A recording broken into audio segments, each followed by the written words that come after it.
Hello, welcome. நான் தான் செந்தூர். இன்னைக்கு நம்ம இந்த வீடியோல எதை பத்தி பார்க்க போறோம் அப்படின்னா synchronous and asynchronous reset logic தான். ஸோ இந்த D flip flop யூஸ் பண்ணும்போது இந்த ஃப்ளாப்புக்கு டெடிகேட்டடாக ஒரு ரீசெட் வந்து இருக்குது அப்படின்னா synchronous reset logic எப்படின்னா ஒரு ஃப்ளாப்பில் டேட்டாவை மட்டும் தான் நம்ம வந்து மெயினாக பார்ப்போம்.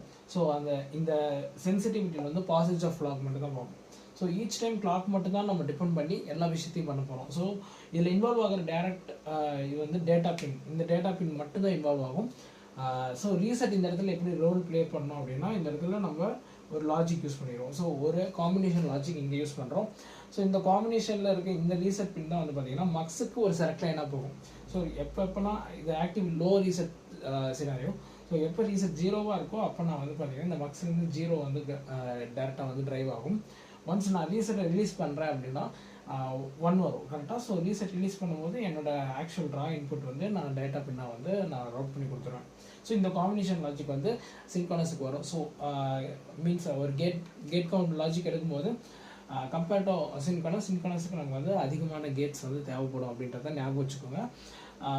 ஸோ ஒன் மோர் லாஜிக் என்னென்னா இந்த இடத்துல ரீசெட் அப்படின்றது இந்த இடத்துல செலக்ட்லேயே இன்வால்வ் ஆச்சு. இந்த இடத்துல அசின்க்ரோனஸில் வந்து ரீசெட் வந்து டேரெக்டாக இண்டிபெண்ட்டாக வந்து ஒர்க் ஆகும். மீன்ஸ் சென்சிட்டிவிட்டியில் நம்ம ரீசெட்டையும் வந்து ஒரு மென்ஷன் பண்ணிடுவோம். ஸோ இது ரெண்டுமே ஆக்டிவ் லோ ரீசெட் சினாரியோ அப்படின்றது தான். ஸோ அடுத்த கேட்டகரைஸில் நம்ம ரீசெட்டை கேட்டகரைஸ் பண்ணும்போது ஆக்டிவ் லோவா ஆக்டிவ் ஐயா அப்படின்ற ஒரு ரீசெட் வந்து பார்க்கும். ஸோ அதில் இது ஆக்டிவ் லோ ரீசெட்டுன்றது ஏன் நான் சொல்கிறேன்னா ரீசெட் எப்போ ஜீரோவாக இருக்கோ அப்போ நான் வந்து என்னோடய ஃப்ளாப்பை வந்து டிஃபால்ட் ஸ்டேட்டுக்கு மூவ் பண்ணுவேன். இந்த கோட் வைஸ் இதுதான் டிஃப்ரென்ஸ் சின்க்ரோனஸ் அண்ட் அசின்க்ரோனஸ்க்கு. இதில் நீங்கள் பேசிக்காக பார்க்குற மெயின் டிஃப்ரென்ஸ் வந்து சென்சிட்டிவிட்டியில் ரீசெட் இருக்காது. ஸோ கோட் வைஸ் இதுதான், பட் டயக்ராம் வைஸ் நம்ம இப்படி சொல்லிக்கலாம். ஓகேங்களா? ஸோ இது ரெண்டுத்துலேயும் பார்த்தோன்னு நமக்கு தெரியிற விஷயம் என்னென்னா டேரெக்டாக கிளாக் அண்ட் ரீசெட் வந்து ஒரு ஃப்ளாப்பை டெடிகேட்டடாக வந்து கண்ட்ரோல் பண்ணக்கூடிய விஷயம் வந்து அசின்க்ரோனஸ் நடக்கும். சின்க்ரோனஸ்னால் நம்ம கிளாக்கை மட்டும்தான் டேரெக்டாக டிபெண்ட் பண்ணிட்டு இருப்போம். ரீசெட் இந்த சென்ஸ் இதெல்லாம் வந்து டேரெக்டாக இன்வால்வ் ஆகாது ஃப்ளாப்பில். ஸோ இந்த ரீசெட் இந்த மக்ஸ்லேயே வந்து இங்கேயே அது வந்து அந்த லாஜிக்கை ஃப்ரேம் பண்ணி தான் நம்ம டேட்டா பின்னாக இங்கே கொடுப்போம். ஸோ இந்த இடத்துல இன்ஃப்ளூயன்ஸர்னு வரும்போது கிளாக் அண்டு மை இன்புட் அப்படின்னு சொல்லலாம். இந்த இடத்துல வரும்போது clock reset and my input 3 விஷயம் வந்து இங்கே இன்வால்வ் ஆகுது. ஸோ சென்சிட்டிவிட்டியில் இருக்க இந்த 2 விஷயமும் சரி, என்னோட டேட்டா பின்னும் சரி, இது 3மே இங்கே இன்வால்வ் ஆகும். இங்கே என்னோட கிளாக் அண்ட் டேட்டா பின் மட்டும் தான் இன்ஃப்ளூயன்ஸ் ஆகும். ஸோ இது தெரிஞ்சாலே போதும் உங்களுக்கு வந்து பேசிக்காக சின்க்ரோனஸ் அண்ட் அசின்க்ரோனஸோட லாஜிக் தெரிஞ்சிடும். இதில் நான் எக்ஸ்ட்ராவாக நான் ஆட் பண்ணக்கூடிய இன்னொரு விஷயம் என்னென்னா இங்கே ரீசெட்டை வந்து 0-0ன்றதுல இது ஆக்டிவ் லோ ரீசெட் ஆக்சுவலி. ஓகேங்களா? Active low reset. ஆக்டிவ் ஐ ரீசெட் எப்படி இருக்கும் அப்படின்னா else we can check like this equal to 1. நான் ரீசெட் 1 இருக்கும்போது நான் ரீசெட் பண்ணுறேன்னா அது ஆக்டிவ் ஐ ரீசெட் அப்படின்னு சொல்லலாம். ஸோ ஆக மொத்தம் நான் டிஃபால்ட் ஸ்டேட்டுக்கு தான் மூவ் பண்ண போகிறேன் என்னோட ஃப்ளாப்பை. பட் ஆனால் ரீசெட் கண்டிஷன் வந்து இங்கே டிஃபர் ஆகும் அப்படின்றது தான். ஸோ இந்த இடத்துல நான் அப்போ இந்த லாஜிக்கை மாற்றணும், ரீசெட் ஆக்டிவ் ஐ ரீசெட்டாக இருக்கணும்னா நான் இந்த இடத்துல என்ன பண்ணியிருப்பேன்னா என்னோட இன்புட் அண்ட் கிரவுண்டை நான் மாற்றிடுவேன். ஆக்சுவலி 1 இருக்கும்போது நான் கிரவுண்ட் பண்ணுவேன், 0 இருக்கும்போது நான் என்னோட இன்புட்டை ட்ரை பண்ணுவேன். ஸோ இந்த மாதிரி லாஜிக்ஸ் தான் மாறுமோ தவிர கான்செப்ட் வைஸ் இவ்வளோ தான். Active low active I and synchronous and synchronous நான் உங்களுக்கு புரிஞ்சுக்கணும்னு நினைக்கிறேன். ஸோ இது பேசிக் நான் ஏன் எடுக்கிறேன்னா அடுத்து நம்ம இன்னொரு டீப்பான ஒரு கான்செப்ட்குள்ளே போக போகிறோம். ரீசெட்டோட ஆர்டிசி கான்செப்ட் ரிலேட்டடாக மீன்ஸ் ரீசெட் சின்க்ரோனைசேஷன் பற்றி நம்ம ஃபர்தராக பார்க்க போகிறோம். இப்போ நம்ம பார்த்துட்டு இருக்க எல்லாமே சிடிசியோட பேசிக்ஸ் அண்ட் சின்க்ரோனைசேஷன் டெக்னிக்ஸ் தான் பார்த்துட்டு இருக்கோம்ல. ஸோ அதில் இந்த மாதிரி பேசிக்ஸ் தெரிஞ்சால் நம்ம அடுத்து அது மூவ் ஆகிறதுக்கு ஈஸியாக இருக்கும். ஸோ இது முடிச்சதுக்கப்புறம் நம்ம ரீசெட் சின்க்ரோனைசேஷன் போவோம். அது முடிச்சதுக்கப்புறம் நம்ம வந்து பார்த்திங்கன்னா 2 ஸ்டேட் சிங்க்ஸல் போக போகிறோம். ஸோ உங்களுக்கு டீப்பராக உங்களுக்கு போகும்போது அடுத்த வீடியோ அப்கமிங்கோட 3 வீடியோஸோட நான் லிஸ்ட் வந்து உங்களுக்கு சொல்லிடுறேன். ஸோ என்ன கான்செப்ட்னா நம்ம ஆல்ரெடி வந்து பார்த்திங்கன்னா நம்ம ஃபஸ்ட்டு நம்ம வீடியோவில் ரிலீஸ் பண்ண விஷயம் என்ன அப்படின்னு கேட்டிங்கன்னா நம்ம 2 சின்க்ரோனைசேஷன் மெத்தட் பார்த்துருப்போம். ஒன்று டாகல் சின்க்ரோனைசேஷன் அப்படின்றது பார்த்துருப்போம், ஹேண்ட்ஷேக் சின்க்ரோனைஸை பார்த்துருந்தோம், ஹேண்ட்ஷேக் சின்க்ரோனைசேஷன். ஸோ இது ரெண்டுமே நமக்கு கொஞ்சம் ஃபெமிலியரான ஒரு விஷயமா இருந்துச்சு அப்படின்னு சொல்லலாம். ஸோ இதுக்கப்புறம் நம்ம பார்த்த இன்னொரு சின்க்ரோனைசேஷன் டெக்னிக் வந்து மக்ஸ் ரீசர்க்குலர். ஓகேங்களா? இதில் வந்து நம்ம இது வந்து பார்ட் 1 பார்ட் 2ன்னு 2 வீடியோவை நம்ம ஸ்ப்ளிட் பண்ணியிருப்போம். ஸோ இது வந்து ஒரு செப்பரேட் வீடியோ, இது வந்து செப்பரேட் வீடியோ.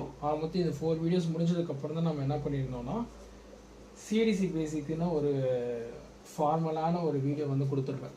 ஸோ அதுலேயும் நம்ம மெட்டாஸ்டெபிலிட்டி பற்றி நம்ம பேச வேண்டிய ஒரு விஷயம் இருக்குது. ஸோ அது இன்னும் நம்ம ரிலீஸ் பண்ணல, மீன்ஸ் இன்னும் வீடியோ எடுக்கல அப்படின்னு சொல்லலாம். ஸோ இதுக்கப்புறம் நம்ம இப்போ பார்த்த விஷயம் என்னென்னா ரீசெட்டோட டைப்ஸ் வந்து பார்த்துருக்கோம். இது வந்து ஒன் ஆஃப் த பேசிக்ஸ் தான் சொல்லணும். ஸோ இதுக்கப்புறம் நம்ம பார்க்க போகிற இன்னும் 3 விஷயம் என்ன அப்படின்றத நான் இப்போயே சொல்லிடுறேன். ஸோ இதெல்லாம் பார்த்ததுக்கப்புறம் நம்ம 2 ஸ்டேஜ் ரீசெட் சின்க்ரனைசேஷன் பற்றி பார்க்க போகிறோம். ஓகேங்களா? பட் இதை பார்க்கணுன்னா நமக்கு என்ன தெரியணும்னா மெட்டாஸ்டெபிலிட்டி பற்றி ஓரளவுக்கு ஐடியா தெரியணும். ஸோ நான் இதை ரப் பண்ணுறேன். ஓகேங்களா? ஸோ ரீசெட் டைப்ஸ் பார்த்தது. ஸோ நான் அடுத்து நம்ம சிடிசியோட பேசிக் பார்ட் 2 எடுப்போம். ஓகேங்களா? இது பார்ட் 1 வச்சுருக்கேன் ஆல்ரெடி. ஸோ பேசிக்ஸ் பார்ட் 2 வந்து நான் இப்போ அடுத்து உங்களுக்கு மெட்டாஸ்டெபிலிட்டி கான்செப்ட் வந்து கொஞ்சம் டீப்பராக எடுக்க போகிறேன். ஸோ இது தெரிஞ்சாலே உங்களுக்கு அடுத்து ரீசெட் சின்க்ரனைசேஷன் பற்றி ஓரளவுக்கு ஐடியா கிடச்சிரும். இந்த ரீசெட் சின்க்ரனைசேஷன் பார்த்ததுக்கப்புறம் உங்களுக்கு என்ன ஐடியா கிடைக்கும்னா, இதுக்கு முன்னாடி பார்த்த சின்க்ரனைசேஷனோட ரீகேப் உங்களுக்கு பார்த்தீங்கன்னா இன்னும் உங்களுக்கு டீப்பராக புரியும். மீன்ஸ் இது எல்லாமே இப்போ சின்க்ரனைசேஷன் தான் பார்க்க போகிறோம். ஆனால் இது ரீசெட்டுக்கான சின்க்ரனைசேஷன் இந்த லாஜிக் பார்க்க போகிறது. பட் டேட்டா சிக்னல்ஸோட சின்க்ரனைசேஷனுக்கு தான் நம்ம முன்னாடி பார்த்த சில கான்செப்ட்ஸ் இருக்குது. ஓகேங்களா? ஸோ நான் இந்த ரீசெட் சின்க்ரனைசேஷன் முடித்தோடனே நமக்கு ஃபெமிலியரான ஒரு synchronization technique slow to fast சினாரியோட 2 ஸ்டேஜ் சின்க்ரனைசர். காமனாக மோஸ்ட்லி உங்களுக்கு கன்ஃபார்ம் சின்க்ரனைசேஷனில் தெரிஞ்சிருக்க வேண்டிய ஒரு விஷயம்னா அது இதுதான். ஓகேங்களா? இந்த ஃப்ளோ வைஸ் பார்க்கும்போது உங்களுக்கு சிடிசி பேசிக்ஸ் பார்ட் 2 முடிஞ்சாலே ஓரளவுக்கு சிடிசி பற்றின ஐடியா கிடைச்சிரும். அதுக்கப்புறம் ரீசெட் சின்க்ரனைசேஷன் பார்க்க போகிறோம். ஏன்னா இது ரீசெட்டோட synchronization, means clock data signals இல்லாமல். ஸோ ரீசெட் முடிஞ்சோடனே 2 ஸ்டேஜ் பார்க்க போகிறோம். 2 ஸ்டேஜ் முடிஞ்சதுக்கப்புறம் அகைன் இந்த வீடியோஸை ஸ்டார்டிங்கில் போட்ட சில சின்க்ரனைசேஷன் டெக்னிக் வீடியோஸ் பார்க்கும்போது உங்களுக்கு ஒரு ஐடியா கிடைச்சிடும் டெஃபினட்டாக.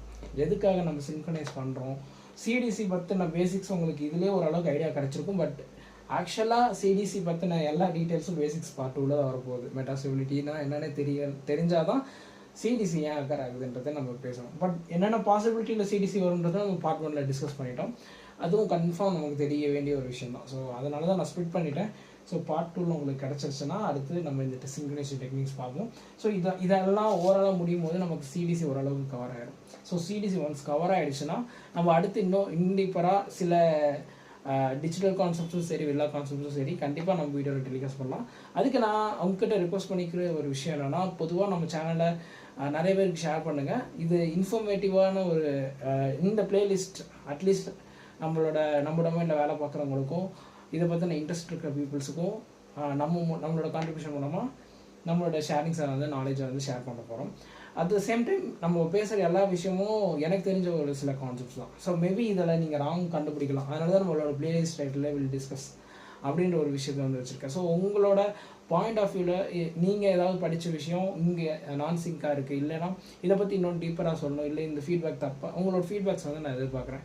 ஸோ அது நீங்கள் பர்சனலாக எனக்கு கமெண்ட்ஸை பண்ணலாம். ஆர்எல்ஸ் நம்மளோட இன்ஸ்டாகிராமில் வந்து ரமணஸ் சிந்து சேனல் இருக்குது, நீங்கள் அதில் எனக்கு டிஎம் பண்ணால் நம்ம இந்த வீடியோஸ் அப்கமிங் இன்னும் ஸ்டில் டீப்பராக கொண்டு போகணும் அப்படின்னா அது முழுக்க it depends on my contribution only. But at the same time it will make me some more motivation if you constantly give some feedbacks and support. Stay tuned for further updates. Bye bye.